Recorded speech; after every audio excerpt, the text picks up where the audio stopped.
Sanamente es una coproducción de CNN Chile con fundaciones Rasmus y Grupo CAP.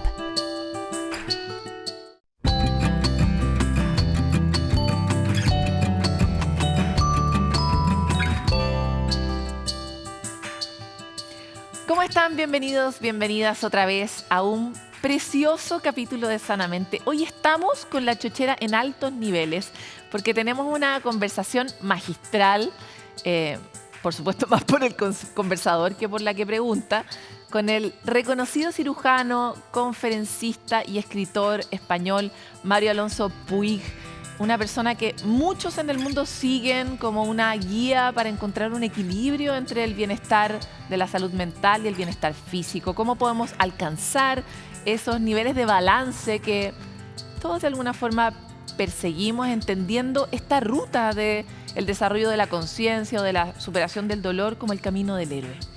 Es su último libro y queremos comprender mejor cuáles son esos ingredientes que necesitamos identificar y que nos llevan y nos llaman a transformar el ser. De qué manera podemos enfrentar nuestros demonios y hacer crecer nuestras mayores virtudes. Estamos tan contentos que voy a contarles que aquí comienza este precioso capítulo de Sanamente. Pero antes vamos a hablar sobre la menstruación, que históricamente ha sido un tema tabú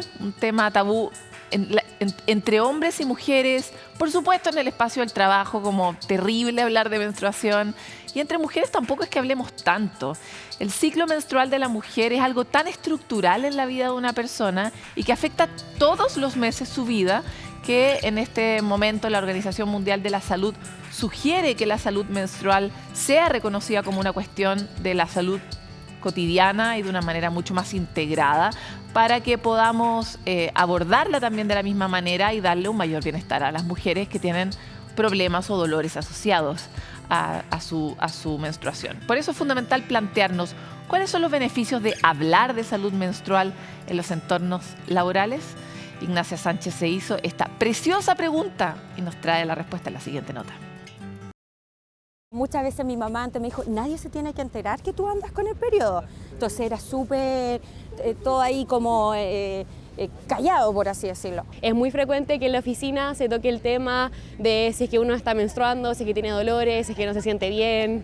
Entonces es un tema relativamente frecuente. ¿Pero es entre ustedes, entre las compañeras, o es como que se da a nivel empresa? Entre las compañeras. Hay un par de mujeres, han abrido un par y a veces como si tienes alguna toallita, algo por el estilo. A pesar de que se trata del ciclo natural de la mujer, la menstruación lleva consigo un tabú hace siglos, tratándola como si fuera algo que debemos esconder, un ámbito de la salud que a todas nos llega en algún momento de nuestras vidas, y a pesar de que la mitad del mundo la tiene por aproximadamente 40 años, nadie habla de ella, sobre todo en entornos sociales como el trabajo.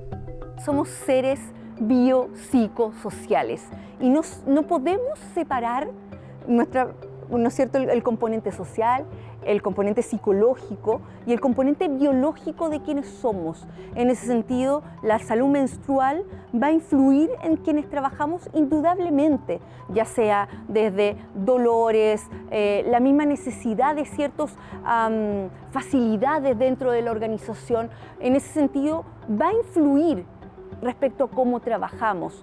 La salud menstrual es fundamental y como concepto abarca tanto los aspectos del manejo de la higiene menstrual como otros factores que vinculan a la menstruación con la salud, el bienestar, la igualdad de género, la educación y el trabajo. La verdad es que no lo sé si es que en mi empresa existen protocolos sobre la menstruación y yo creo que la verdad es que no. Pero más allá de algún apoyo, si es que con quién ir a hablar, si es que necesito algo, la verdad falta mucho desarrollar ese punto. No existe ningún protocolo respecto a si te sientes mal por dolores menstruales, no existe.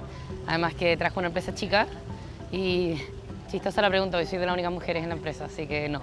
Para avanzar en estos temas existen materiales como la Guía de Salud Menstrual, que tiene como objetivo fortalecer el acceso a información en torno al ciclo menstrual desde un enfoque biopsicosocial, con perspectiva de género y derechos humanos, para promover la eliminación de los tabúes de la menstruación. Para que puedan saber cómo tratar con las fluctuaciones del ciclo menstrual, para que sepan cómo informar a las personas con las que trabajan para que estén correctamente informadas sobre su propio proceso y también para que evitemos datos como el que nos ha señalado Naciones Unidas, que es que la mala información y la falta de acceso a productos de higiene menstrual son responsables de muchas trabas en el desarrollo de las adolescentes y por supuesto luego de las mujeres adultas. Una guía realizada en conjunto con el Ministerio de la Mujer y la Tribu, una escuela interdisciplinar en salud de las mujeres dedicada a la formación, actualización y especialización de profesionales que trabajan con niñas, adolescentes y mujeres. Si nosotros pensáramos en los entornos laborales, en los entornos educativos, si nosotros tuviéramos una planificación magnífica de cómo las mujeres que trabajan con nosotros o las niñas que están estudiando, cómo son sus patrones y sus ciclos menstruales, podríamos generar estrategias que beneficiaran no solo a ellas mismas, sino también al entorno. Este manual dirigido a profesionales que trabajan con niñas, adolescentes y mujeres sustenta la importancia de conocer el ciclo menstrual, tal como lo señala la OMS. La salud menstrual debe ser reconocida, enmarcada y abordada como una cuestión de salud y derechos humanos, no como una cuestión de higiene. Más aún, aprender del ciclo menstrual es algo que favorecerá tanto a las mujeres como a su entorno por lo interesante que resulta saber cómo influye en su cuerpo y su cerebro. Nosotros tenemos un poder que es biológico. Ya nuestra danza de neurohormonas, como es el estrógeno y la progesterona, tiene una alta ventaja, ¿sí? Nosotros tenemos una fase, si lo explicamos en simple, ¿cierto? Vamos a tener una fase donde vamos a tener altos los estrógenos. Ocurren cambios a nivel estructural en el cerebro que permite que las mujeres podamos tener mayores aprendizajes, estamos más conectadas con el mundo exterior, podemos estudiar más, estamos más activas, ¿cierto? Y en esta fase podemos adquirir muchos conocimientos en todos los sentidos, a nivel cognitivo, a nivel físico, etc. Cuando entramos a la siguiente fase, donde inicia la menstruación, la hormona predominante es la progesterona, y aquí podemos aprovechar para consolidar todo lo aprendido. Países como Japón, España y México han implementado medidas como la licencia menstrual laboral, pero esto no sería la mejor opción, porque involucra asistir al médico de todas formas y por el tabú que existe no es utilizada. Hay otras soluciones para abordar esta problemática, como tener un día libre al mes. Muchas empresas del mundo ofrecen esa posibilidad y tenemos que apuntar a eso, ¿cierto? Un estado completo de bienestar para las trabajadoras antes que pensar en que solo la licencia pueda ser la respuesta y pueda ser la solución. Entonces finalmente es ganar. Cómo la organización me entrega estos espacios para hablar de la salud menstrual, para hacer cambios. Las mujeres representamos el 50% de la población mundial, de las cuales cada mes más de 2.000 millones menstruan. La situación actual en salud menstrual es desfavorable en todo el mundo y la mayoría de los lugares de trabajo no cuentan con estrategias para apoyar a las personas afectadas. Pese a esto, existen herramientas para que los lugares de trabajo puedan implementar cambios y avanzar en derechos humanos.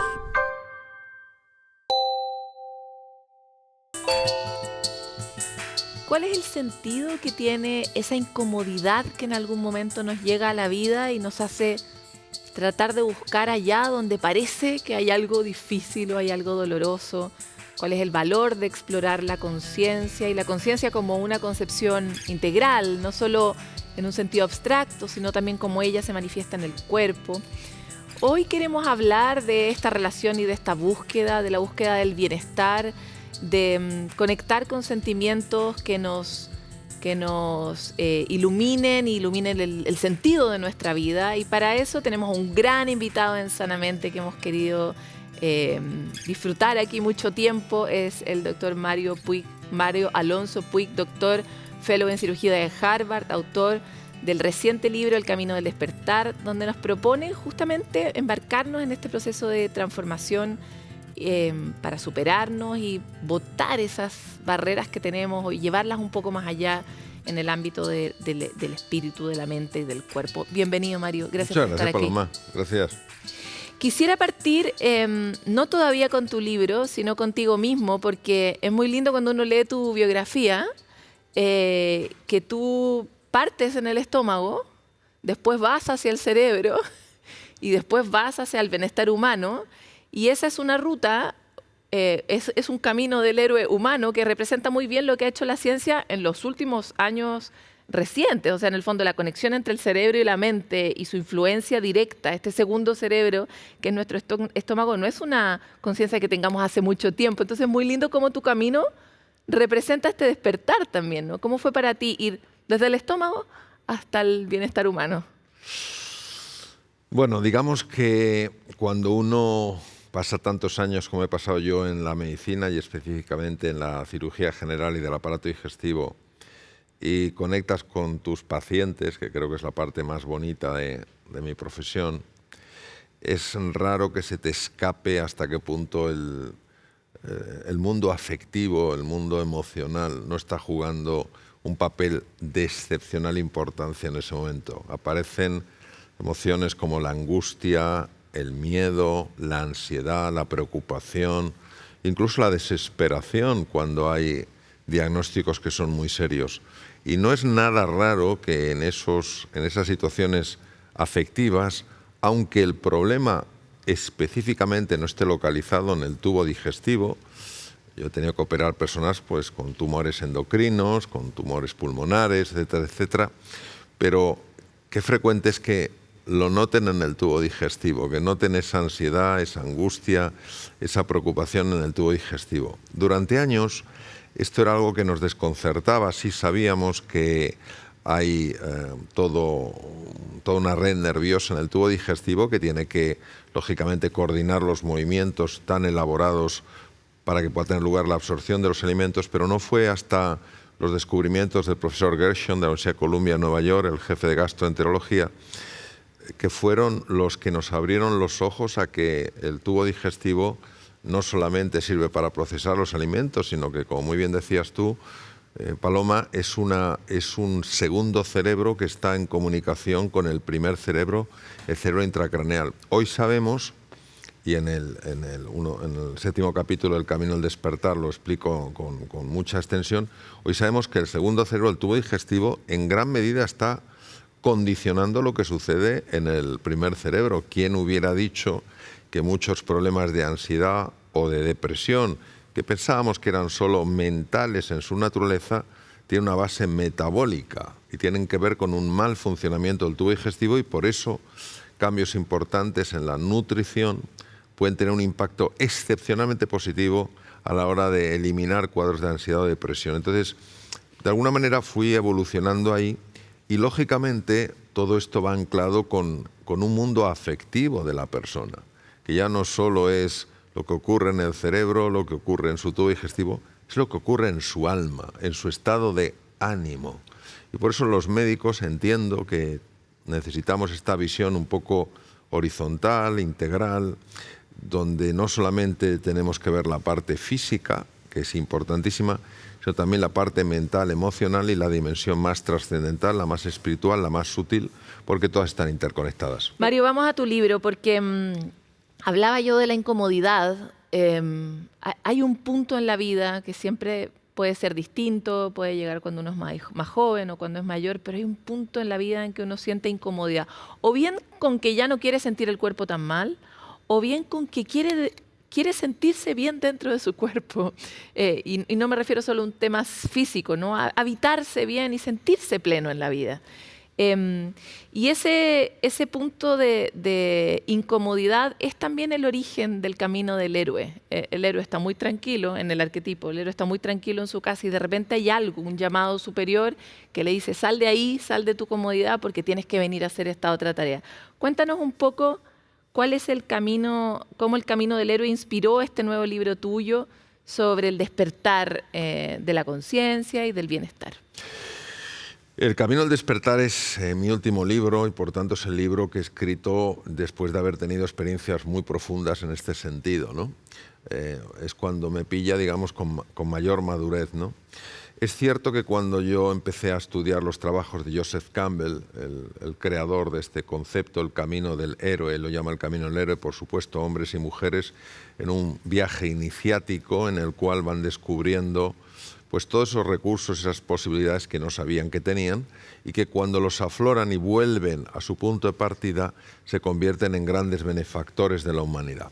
Él estudió tanto la cultura de Oriente y Occidente y él ha sido la base de toda una serie de películas, entre ellas la saga La Guerra de las Galaxias y muchas otras. Bien, entonces, en el camino del despertar lo que yo planteo es un concepto que yo he vivido con enorme intensidad, que es lo que es despertar a una realidad mucho más hermosa de la que vemos. La realidad que vemos hoy en día con nuestros sentidos tiene cosas muy bonitas. Hoy estoy en este estudio maravilloso, estoy en esta ciudad increíble, en este país extraordinario. Esa es una realidad bonita, pero hay otras realidades en nuestra vida que no son bonitas. No es bonita la enfermedad, no es bonita los conflictos, no son bonitas las injusticias, no son bonitas las guerras, no, son cosas feas. Y entonces uno cree que la vida tiene que ser así. Y todos, sin embargo, sabemos que la vida podría ser de otra manera. Porque si no existiera esto, se llama el conatus, esta fuerza vital que nos busca, que nos invita a desplegar ese potencial para evolucionar, pues todos estaríamos absolutamente quietos. Entonces ese viaje del héroe es un viaje en el que la persona escucha la llamada y va siguiendo esa llamada para realmente reconocerse, que es volverse a conocer. Alguien que lo explicó excepcionalmente bien fue el gran escritor francés Marcel Proust, cuando dijo: el verdadero acto del descubrimiento no es salir a buscar nuevas tierras, sino es aprender a ver la vieja tierra con nuevos ojos. Es decir, es volver al punto de partida, pero volver con una mirada transformada, lo que se llama una metanoia. Tu visión ha cambiado. Es decir, tú te ves ya no como una persona insignificante, incapaz de tener un impacto en el mundo, sino te ves como una persona capaz de mejorar el mundo. No ves a los demás como distantes. Sí les sigues viendo distintos, pero no como distantes. Entonces es mucho más fácil el encuentro. Y no te enfrentas a la vida cuando no te da lo que quieres. Entiendes que la vida te da lo que necesitas. Entonces en este fluir uno realmente es cuando puede vivir. Me gustó mucho ver en el libro las ideas de ciertos arquetipos del camino del héroe, como el del guerrero, del mago y de los demonios. Y me encantaría que nos ayudara brevemente a tener una sensación de cómo se ven estos arquetipos en nuestra vida cotidiana, porque probablemente no vamos a ver un demonio, pero definitivamente nos vamos a encontrar con uno en algún momento. La persona que mejor definió los arquetipos fue el médico suizo Carl Gustav Jung. Él, en sus investigaciones, llegó a la conclusión de que había figuras, imágenes, que todos los seres humanos compartíamos. Hay que recordar que Jung fue una persona que estuvo con Freud 7 años y que encontró que el pensamiento de Freud se quedaba muy limitado con todo el tema sexual, el complejo de Edipo. Y él tenía la sensación de que había algo más por descubrir.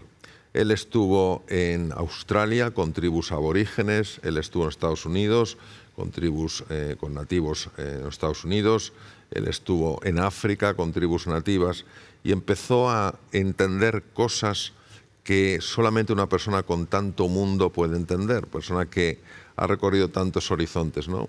Los arquetipos son esas figuras que todos tenemos, que cuando, digamos, las traemos al presente, de alguna manera nos invitan a tener una forma de ser. Los arquetipos junguianos son arquetipos complejos. Entonces, en mi vida yo he visto que los dos fundamentales, los que realmente te sacan de casi todos los aprietos, son el guerrero y el mago. Entonces, el guerrero, la figura arquetípica del guerrero representa la capacidad de aguantar el dolor, la capacidad de estar presente sin reaccionar, sin contraatacar, sin huir y sin quedarte bloqueado. Es la fuerza de la presencia, es la gestión de la respiración para que no tome un patrón caótico propio de estados de miedo, es mantener esa sonrisa propio de aquella persona que está aceptando la situación, no la está rechazando, y es también el arquetipo de esa persona que sabe que que aunque lo que tiene enfrente es un dragón o un demonio no en el sentido teológico, no la fuerza del mal, sino lo que se enfrenta a ti, sabe que eso también es una puerta. Entonces, como sabe que es una puerta, es claro, entonces no se queda solo con la apariencia, lo que asusta, la imagen del dragón o la imagen del demonio. Y cuando se mantiene así y se abre la puerta, aparecen pues nuestras sombras más profundas, nuestros niños heridos, ¿no? Y en ese momento tiene que aparecer el siguiente arquetipo, que no puede aparecer si el mago no ha abierto camino. Si no se ha abierto la puerta, no sirve, porque la puerta se abre para que conectemos con ese niño, con esa niña heridos. Entonces, ¿qué es lo que hace el mago? El mago tiene dos grandes poderes: el poder de amar sin condiciones y el poder de perdonar sin límite. Y en ese momento uno se ama a sí mismo, independientemente de los errores que haya cometido en el pasado, y se perdona a sí mismo por todos esos mismos errores. Y en ese momento se produce la sanación de las heridas. Es impresionante lo que esto puede hacer en la vida de un ser humano. Es absolutamente impresionante. En una ocasión decía una persona: esto es demasiado bonito para ser cierto. Y digo, ¿sabes por qué es cierto? Porque es así de bonito. Por eso es cierto, porque es así de bonito. Oye, Mario, me encantaría volver sobre lo que estás diciendo, porque en Sanamente hemos revisado muchos de estos temas: sanar los traumas, ir al niño herido, pero lo que suele estar justo antes es esa sensación de verdad tengo que ir para allá, como veo la montaña tiene lava, el camino va a ser difícil, tal vez me queme, de verdad tengo que ir allá, y la mayoría en un inicio dice, por favor, no. Es muy difícil querer ir, ¿no? Sí. Y por eso te llevaba un poco como a la vida cotidiana. ¿Cuáles son esos magos que abren la puerta? Es a veces un dolor de estómago que no logro resolver, es a veces alguien con quien me encuentro. ¿Cómo podemos mantener la conciencia despierta para saber cuándo el mago está llamando? Bueno, la llamada la recibimos todos. Joseph Campbell, en El viaje del héroe, él dice que todos recibimos la llamada, pero no todos estamos dispuestos a escuchar esa llamada. No todos estamos dispuestos a seguir esa invitación, precisamente porque nos quedamos con la apariencia, y la apariencia no nos gusta, porque es pasar de un mundo conocido a un mundo desconocido. En mi experiencia, ¿cuándo se recorre el camino del héroe? Se recorre cuando suceden dos cosas. Una, cuando estás harto de estar harto. Dices, se acabó, yo no pienso seguir así. O la segunda razón, en mi experiencia, es cuando alguien dice algo, alguien ve algo, alguien intuye algo que le inspira a creer que hay algo que se está perdiendo. Porque efectivamente, para que no salgamos de esa zona familiar, para mí erróneamente llamada zona de confort, porque mucha gente no está confortable ahí, es una zona familiar, nos hemos acostumbrado incluso a una depresión. La persona que tiene una depresión dice, no, es que esto es lo conocido para mí, ¿no? Salir de ahí es desafiante, porque se pone en marcha lo que se llama la barrera del pánico. Es como un vértigo, crees que el mundo desaparece, y eso es una pura ficción de la mente. Entonces, ¿cuándo tú das ese paso hacia adelante? Cuando tienes un poderosísimo motivo. Si no tienes ese motivo, te vas a acoplar a casi todo, ¿no? Entonces, por eso, escuchar la llamada se escucha, en mi experiencia, en una de esas dos situaciones.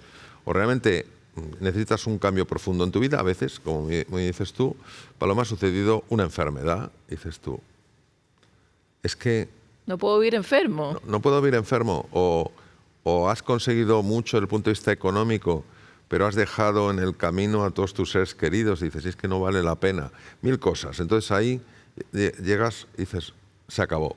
O, como te comentaba antes, intuyes, oyes, ves, sientes que hay algo que te estás perdiendo y dices, estoy dispuesto a cruzar la línea al horizonte, convencido de que no me voy a caer en un precipicio lleno de monstruos, sino que voy a descubrir un nuevo continente. Bueno, es que esa certeza es algo que ayuda mucho para atreverse, ¿no? Porque quiero dar otro ejemplo. Mucha gente que ve nuestro programa es gente a la que le ha costado muchísimo o lleva muchos años luchando con salir del bucle de la tristeza, del dolor, del sufrimiento.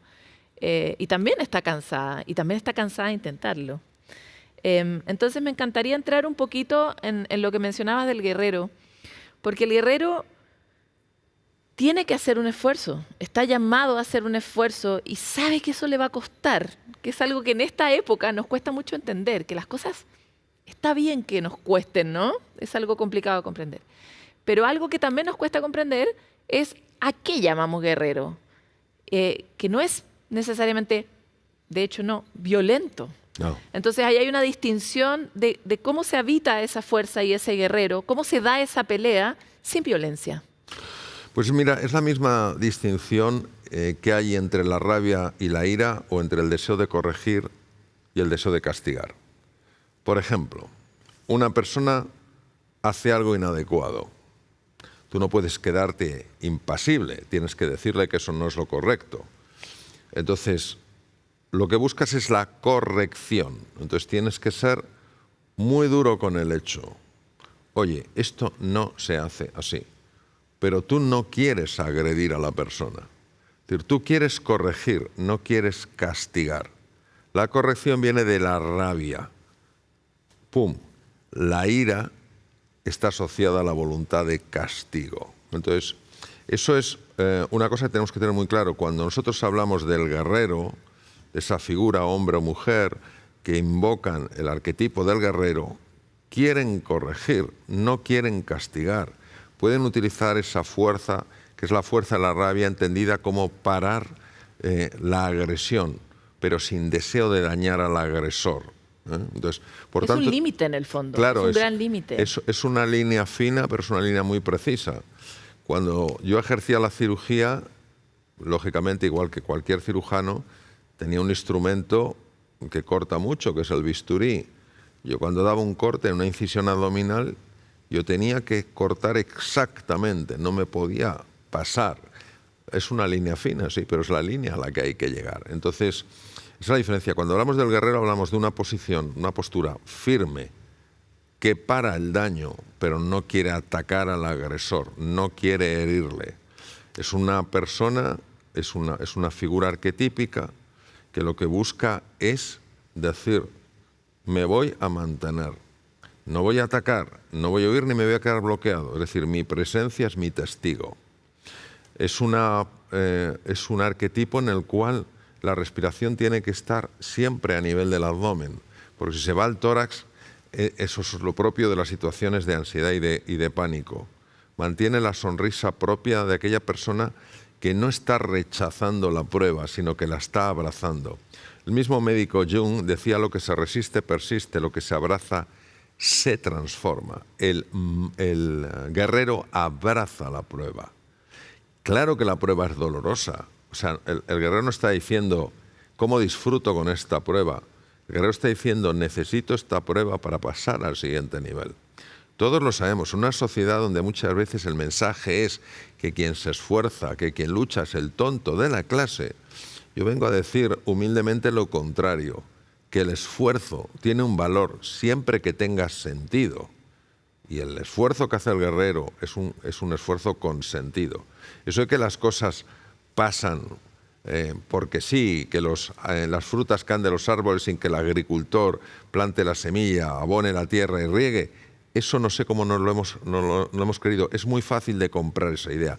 Es falsa y tiene luego consecuencias muy graves, ¿no? Porque claro, cuando la gente no consigue las cosas dice, me mintieron. Sí, te mintieron y te dejaste o engañar. sí las consigue y no obtiene felicidad finalmente, ¿no? Claro, Bienestar, pero, ¿no? Sí, o sea, lo más, en mi experiencia, lo más valioso de la vida sí pide una dedicación, sí pide de ese esfuerzo con sentido. Es decir, no solo es el logro, es el proceso, tiene que tener un sentido, no es esforzarse por esforzarse, es esforzarse en hacer las cosas bien, cuidando el proceso, sabiendo que al final el logro será el resultado de ese proceso. Hemos revisado con varios neurocientíficos y neurocientíficas últimamente justamente cómo la neurociencia sigue respaldando y hoy día casi lo entrega como un antídoto que volvamos a retejer nuestra relación con el esfuerzo, porque además nuestro cableado interno, nuestro cerebro, está diseñado para eso, ¿no? Para que luego de plantar, luego de sembrar,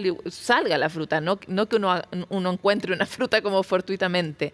Y quisiera ir a ese otro lugar que es en un universo de exceso de placer, de dopamina, de fácil acceso a la comida rápida, a los celulares, a todos los vicios, ¿no? A la pornografía, a las drogas, al exceso de violencia. ¿Qué hay más allá después de todo este trabajo, que al final es el trabajo de la conciencia? ¿Qué hay allá al final del camino que tú dices, vale la pena que hagan esta ruta? Para todas aquellas personas que están empezando ese camino, ¿qué van a encontrar al final?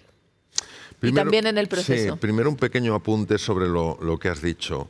El padre de toda la neurociencia moderna fue don Santiago Ramón y Cajal. Y don Santiago Ramón y Cajal, Premio Nobel de Medicina en 1906, dijo: todo ser humano puede ser, si se lo propone, escultor de su propio cerebro. Hoy se sabe que esa dedicación, ese esfuerzo con sentido, esa ilusión, ese entusiasmo por hacer realidad tus metas, produce cambios muy profundos en la citoarquitectura cerebral, con formación de nuevas neuronas a partir de células madre, formación de nuevos circuitos, nuevas conexiones a través de las espinas dendríticas, ¿no? Luego nosotros tenemos que entender que cuando una persona cae en la desesperanza, cree que no puede, se libera una hormona llamada cortisol que se encarga incluso de eliminar neuronas. Siguiente tema que comentas, el tema de la dopamina. Yo vengo hablando de las hormonas desde hace más de 10 años. Hay 3 mecanismos por los que actúa la dopamina: el haz cortical, el haz mesolímbico y el haz mesoestriado. El haz mesolímbico es profundamente adictivo. ¿Qué quiere decir? Que todo lo que es estar enganchado con las tecnologías produce una adicción. Otra adicción que utiliza el haz mesolímbico es el consumo excesivo del azúcar. El azúcar es muy adictivo porque también activa el haz mesolímbico, igual que las tecnologías. Entonces pide de una disciplina para decir hasta aquí sí y hasta aquí no. Sobre tu último comentario, ¿qué es lo que hay más allá? Es decir, cuando uno supera la dimensión más física, la dimensión más mental, ¿qué es lo que hay? Pues hay una cosa que es preciosa, el sentido de la unidad. El sentido de la unidad, que nos necesitamos inmensamente unos a otros. Que el daño que te haga a ti, aunque no lo vea, me lo estoy haciendo a mí. Que lo que yo te ayude a ti está teniendo un impacto en mí, incluso en las personas que no están entre tú y yo. Y esto también tiene una gran explicación a nivel hormonal, ya que hay una liberación de una hormona llamada oxitocina, que es de las hormonas no solo que mejor controlan el estrés para que no sea excesivo, protegen el corazón, protegen el sistema inmune. Es decir, ¿qué es lo que hay más allá de lo que vemos? Descubrir lo que realmente somos. ¿Y qué somos en el fondo? Somos hermanos. ¿Por qué? ¿Qué nos hermana? ¿Nos hermana nuestra nacionalidad? En nuestro caso sí, porque somos países hermanos. Chile y España somos países hermanos. Pero lo que sobre todo nos hermana es una cosa muy sencilla. Todos queremos lo mismo, ser más felices y sufrir menos. El estudio más importante sobre la felicidad que hay en el mundo, el más importante en su longitud, es un estudio que todavía sigue en vigor en la Universidad de Harvard, que ha demostrado que lo que realmente nos hace felices es el encuentro, es estar unos con otros, es el sentirnos queridos y el poder querer. Eso es lo que hay al final, el amor. Me emociona mucho lo que planteas, porque algo que decimos de una manera casi como un mantra en este programa es la idea de que la pastilla que hay que tomarse es la comunidad, ¿no? Y desde esa lógica, ¿cómo conectas tú el camino del bienestar personal con el camino del bienestar colectivo? Porque también la neurociencia hoy día nos ha dado muchas pistas respecto de lo que tú estás señalando, y cómo en un acto altruista, egoísta, uno hace cosas por otros y se encuentra con otros, por otros y por uno mismo también, ¿no? Sí. La diferencia entre el egoísmo y el disfrutar de la entrega para mí es el siguiente. El egoísmo es: yo lo hago por otro, pero lo que me interesa es lo mío, mi bienestar. Mientras que si yo lo hago por ti y el resultado es que tengo bienestar, eso yo no puedo decir que sea egocentrismo. Sobre el tema de la comunidad es muy importante. Hay un estudio que se llama The Blue Zones, las zonas azules. Lo cubrimos acá también. Y las zonas azules se llaman así porque el principal investigador utilizó para marcarlos tinta azul, por eso se llama Blue Zones. Y hay una región en el sur de California, una zona que se llama Loma Linda, y en Loma Linda se ha demostrado que uno de los factores más importantes para la longevidad, pero no solo la longevidad, el tiempo de vida, sino la calidad de vida, es un sentido de comunidad. En Loma Linda, por distintas razones, hay ese sentido de comunidad, se echan una mano unos a otros, nadie es indiferente, no hay esa desidia de, bueno, lo que le pase al otro es su problema. Y es uno de los factores que se ha visto, pero no solo en Loma Linda, quizás donde más destaca, pero se ha visto también en Ojimi, en Okinawa, en Japón. Es decir, es uno de los factores... Y en Guanacaste, en todas las Blue Zones hay comunidades muy fuertes. Muy fuertes. Y esto es muy interesante porque en el 2009 ganó el Premio Nobel de Medicina doctora Blackburn por el descubrimiento de la telomerasa, que repara los telómeros, que son predictores de la longevidad. La doctora Blackburn no solo es una científico de primer nivel, es decir, un Premio Nobel de Medicina, pero es que además es una mujer con un gran componente humanista, y ella ha demostrado que la relación humana, cuando tú te sientes valorada, querida, escuchada, apoyada, etcétera, etcétera, aumenta los niveles de telomerasa de tal manera que los telómeros se hacen más largos. Es un predictor de la longevidad. También sabemos que cuando hay esa relación de comunidad se activa el sistema nervioso parasimpático, que utiliza como neurotransmisor la acetilcolina. La acetilcolina es muy importante porque regula muy bien el funcionamiento del sistema inmune. El sistema inmune, cuando altera su funcionamiento, es responsable de enfermedades muy graves. Enfermedades se llaman autoinmunes. Y claro, saber que tenemos todo un sistema que regula el funcionamiento del sistema inmune para que no liberen citoquinas inflamatorias que pueden producir un desastre en el cuerpo, sino todo lo contrario, citoquinas antiinflamatorias, y que eso lo puede generar el propio encuentro, me parece de una belleza extraordinaria. Sí, es precioso. Mario, te quiero agradecer por esta conversación. Fantástico tenerte aquí en Sanamente, que te vaya muy bien aquí en Chile, esperamos tenerte de vuelta. Muchas gracias. Qué alegría, ¿no? Nos da una felicidad muy grande poder tener conversaciones significativas que puedan llegar a todos ustedes, a sus propias preguntas, y que puedan entregar un camino, una respuesta, una luz hacia donde uno pueda avanzar. Nosotros también buscamos la luz en lugares muy comunes, que es ¿qué hacen ustedes para sentirse mejor? Vamos y volvemos. Cuando estoy teniendo un mal día, generalmente me trato de relajar y sigo cumpliendo mis labores, pero con más resignación. Me resigno a que de repente hay malos días. Digamos, no es cosa... Yo creo que todos tenemos malos días y yo lo asumo así. Necesito estar más con los míos así. Póntele, llegar a la casa ya me ayuda.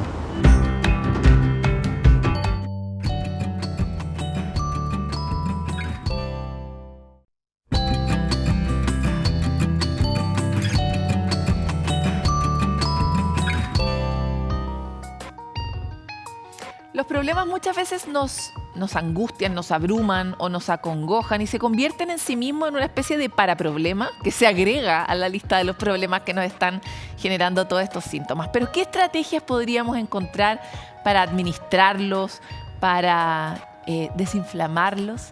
La psiquiatra y directora de la carrera de medicina de la Universidad Andrés Bello, sede Santiago, Cintia Zavala, nos cuenta mucho más en la siguiente cápsula de experto.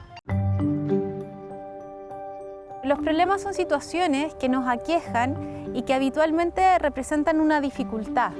Muchas veces los problemas son situaciones en las cuales podemos hacer algo para llegar a una resolución de ello, y en ocasiones son situaciones que no podemos manejar y que tenemos que ser capaces de sostener.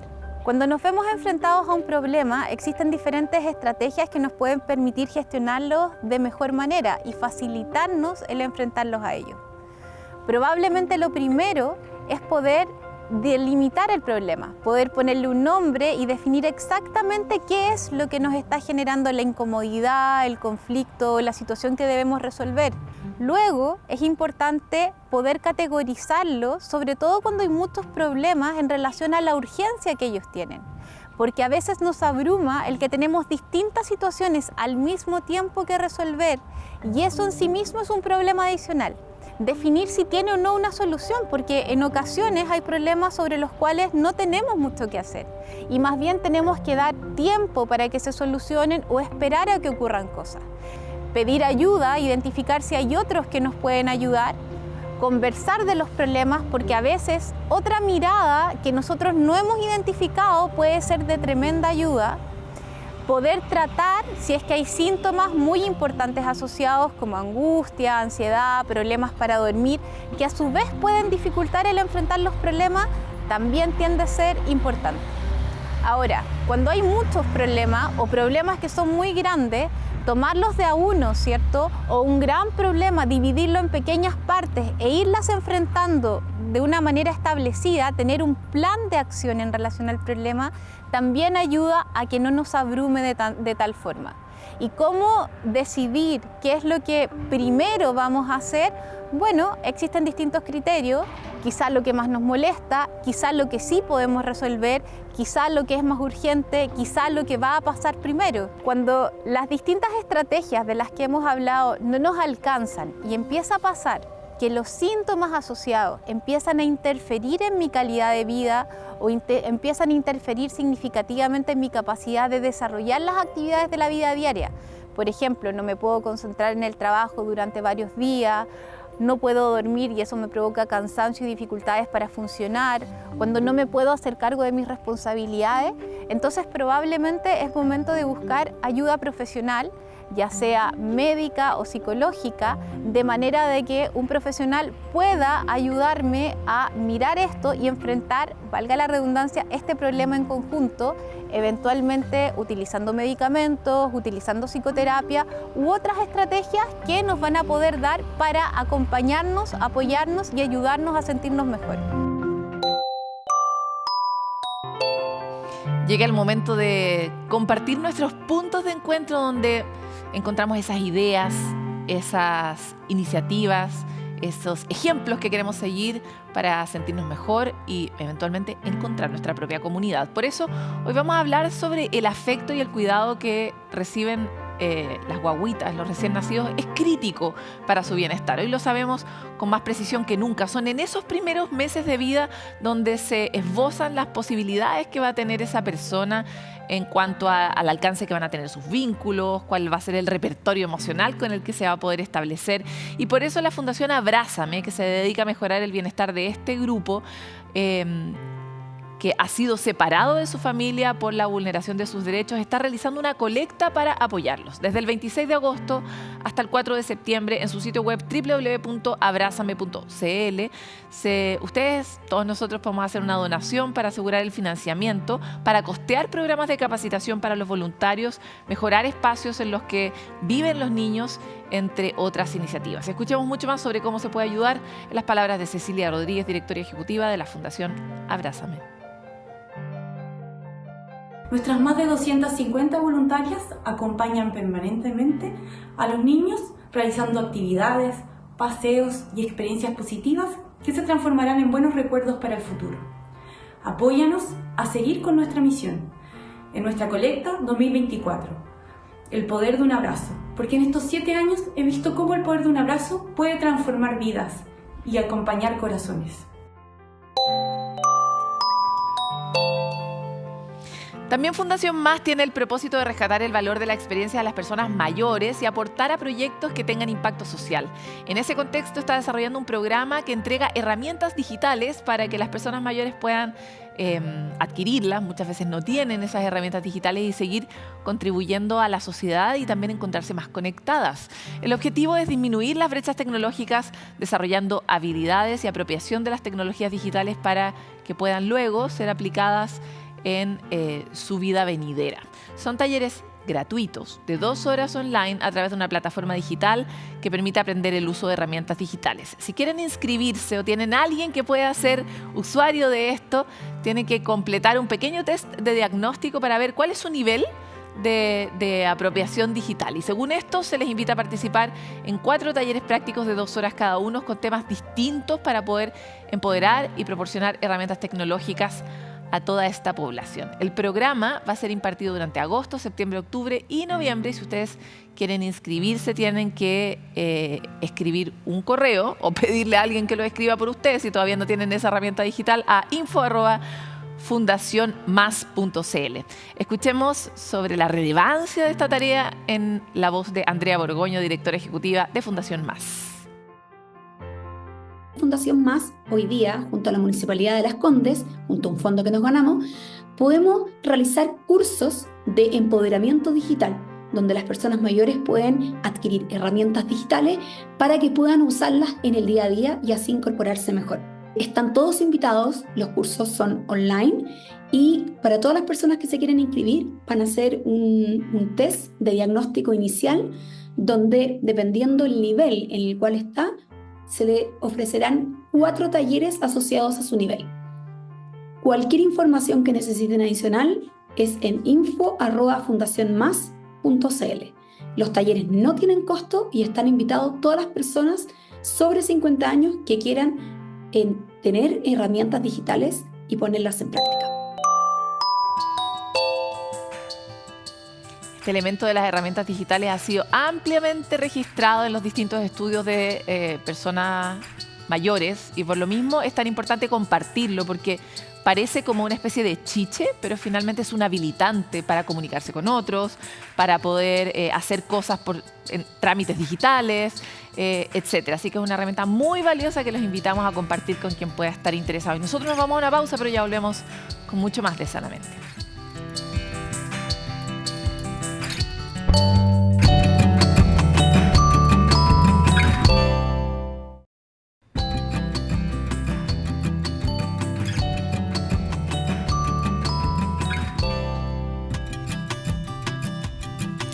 Puede que alguien les haya dicho alguna vez que están desconcentrados, despistados, que tienen la cabeza en las nubes, pero este proceso tiene un valor para el cerebro y queremos saber cómo funciona a través de la siguiente cápsula animada.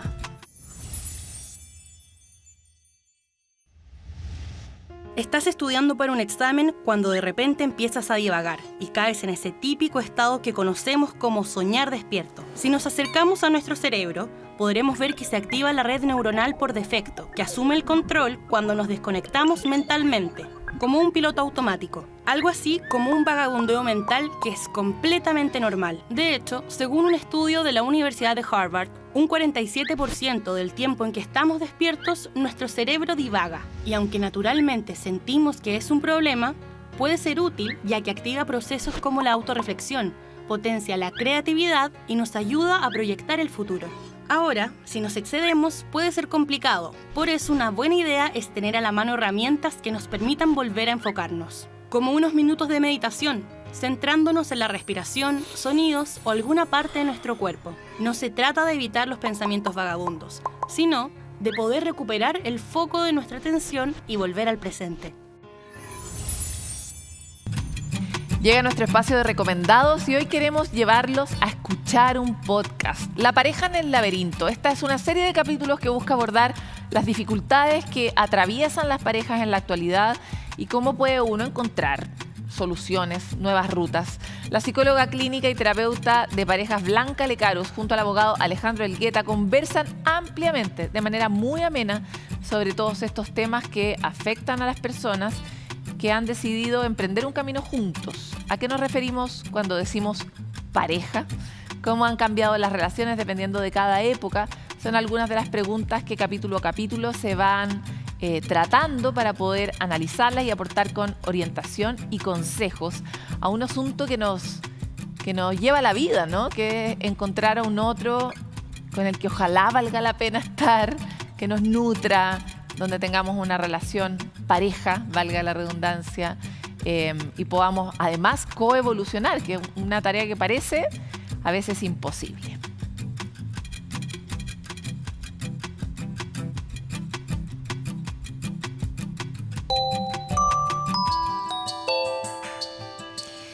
Llega la hora de despedir este capítulo, pero antes quisiéramos rescatar algunas de las conversaciones que pudimos tener con el doctor Mario Alonso Puig respecto de la importancia de reconocer la incomodidad que de pronto aparece en nuestra vida, pero sin embargo es esa puerta que uno tiene que elegir abrir para salir de la zona de confort y encontrar un nuevo nivel de bienestar y de desarrollo para la conciencia y para el alma. El llamado Camino del Héroe, que nos motiva a recorrer un viaje con coraje, con valentía, a encontrarnos con nuestros miedos, con nuestras sombras, pero que también nos conduce a un mejor entendimiento de nuestra propia vida, del sentido de ella sobre la tierra, de nuestras relaciones con otros, alcanzar ciertos niveles de tranquilidad y disfrutar de esos chispazos que de repente uno siente respecto de la conciencia, ¿no? Reflexiones tan importantes que nos encanta poder compartir a través de CNN Chile en este capítulo de Sanamente y nos ayudan sin duda a avanzar en esa tarea de sentirnos mejor.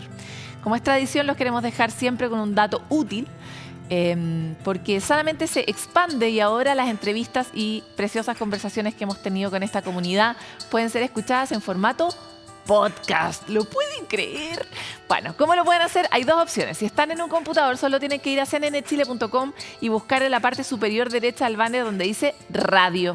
Ahí hacen clic en podcast y encontrarán Sanamente.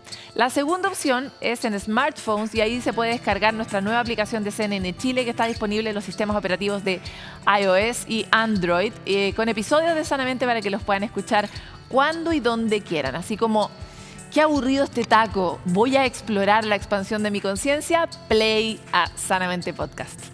Con esta felicidad los dejamos ir, pero esperamos tenernos de vuelta en otro capítulo de Sanamente.